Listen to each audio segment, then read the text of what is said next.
Musim kampanye telah dimulai. Para calon presiden dan wakil presiden mulai berkeliling untuk menjabarkan visi misinya kepada masyarakat. Kali ini, Universitas Hasanuddin kedatangan calon wakil presiden dari pasangan nomor urut 3, yakni Profesor Dr. Haji Muhammad Mahfud MD. Dalam pemaparan visi misinya, Profesor Mahfud menjelaskan secara singkat dan jelas terkait 21 program yang akan dijalankannya jika terpilih dalam pemilu pemilihan presiden Februari mendatang. Dalam kegiatan tersebut, Profesor Mahfud MD mengatakan bahwa pilihlah presiden dan calon presiden berdasarkan hati nuranimu. Kehadiran Profesor Mahfud MD di Universitas Hasanuddin menyampaikan gagasan-gagasannya begitu cemerlang dan menjanjikan pencerahan kepada pembangunan bangsa ini ke depan. Tetapi menurut saya, siapapun yang terpilih presiden dan wakil presiden yang akan datang, yang pertama dia harus menjalankan tujuan negara sebagaimana dimaksudkan dalam pembukaan Undang-Undang Dasar 1945, yaitu melindungi segenap bangsa Indonesia dan seluruh tumpah darah Indonesia, memajukan kesejahteraan umum, mencerdaskan kehidupan bangsa dan ikut melaksanakan ketertiban dunia berdasarkan kemerdekaan, perdamaian abadi, dan keadilan sosial. Penjabarannya itu dijabarkan dalam program dan kebijakan presiden dan wakil presiden yang terpilih. Kemudian semuanya harus diperuntukkan untuk rakyat. Karena itu, menurut hemat saya, pemilu presiden dan wakil presiden yang dilakukan secara langsung oleh rakyat itu merupakan perwujudan langsung dari penghargaan kedaulatan rakyat. Karena itu, rakyat harus menjatuhkan pilihannya sebagaimana yang dikatakan oleh Pak Mahfud. Tanya kata hatimu dan nuranimu yang memutuskan untuk memilih capres nomor 1, nomor 2, atau nomor 3. Yang pasti kita harus mencari calon yang terbaik. Menurut hemat saya, bagaimana caranya mencari yang terbaik? Pertama, para pasangan calon harus mensosialisasikan prestasi-prestasi kepemimpinannya, mulai dia sejak taman kanak-kanak sampai ia menjadi calon. Kemudian rakyat harus mencari informasi yang baik dan buruk tentang semua calon, supaya dia mendiskusikan dengan seluruh anggota masyarakat di masjid, di surau, di balai desa, atau di tempat-tempat merumpi lainnya, untuk mendiskusikan kelebihan dan kelemahan masing-masing calon dan menyepakati paslon yang terbaik.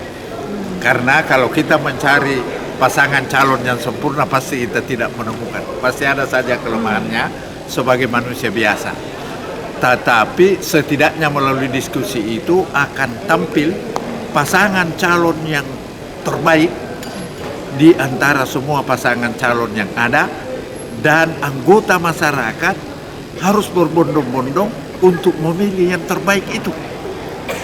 Karena seluruh program dan kebijakan yang dibuat oleh presiden yang terpilih pada akhirnya bermuara pada kepentingan rakyat, bermuara pada kesejahteraan rakyat, bermuara pada rasa keadilan dalam masyarakat, keadilan sosial bagi seluruh rakyat Indonesia, bukan keadilan bagi seluruh elit, keadilan bagi seluruh anggota dewan. Bayangkan kesejahteraannya anggota dewan, 16 juta, 59 juta setiap bulan, baru 8 kali 450 juta, 5 kali 450 juta, dan 8 kali 147 atau 149 juta. Kalau diakumulasi itu hampir lebih 4 miliar, belum lagi pokja-pokja dan kunjungan-kunjungan lainnya. Jadi hampir 5 miliar. Sementara kita yang notabene profesor setengah mati belajar sekolah mendidik anak bangsa, baru hanya dikasih tunjangan 3 kali gaji pokok, dan gaji itu tidak pernah dinaikkan. Bukan tidak pernah dinaikkan, nanti mau pemilu baru dinaikkan. Nah ini. Kemudian mengapa itu penting? Rakyat harus menjatuhkan pilihannya pada yang terbaik. Karena yang terkena imbas dari presiden dan wakil presiden yang terpilih adalah rakyat sendiri, melalui program dan kebijakan yang diambil oleh presiden. Karena itu presiden yang terpilih itu seharusnya seperti yang digambarkan oleh Plato, harus the philosopher king, yaitu penguasa yang kuat tetapi bijaksana. Dia kuat melaksanakan seluruh program dan kebijakan untuk kesejahteraan rakyat dan bijaksana menyelesaikan seluruh masalah-masalah yang dihadapi oleh masyarakat. Karena itu, seorang pemimpin itu harus seperti dokter yang bisa memberikan resep yang tepat untuk mengobati penyakit-penyakit masyarakat.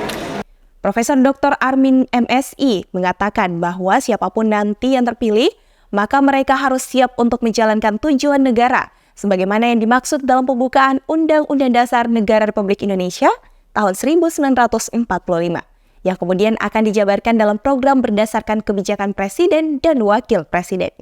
Profesor Dr. Armin MSI juga mengatakan bahwa rakyat harus berhati-hati dalam menjatuhkan pilihannya karena rakyat juga yang akan terkena imbas dari program dan kebijakan dari Presiden dan Wakil Presiden terpilih.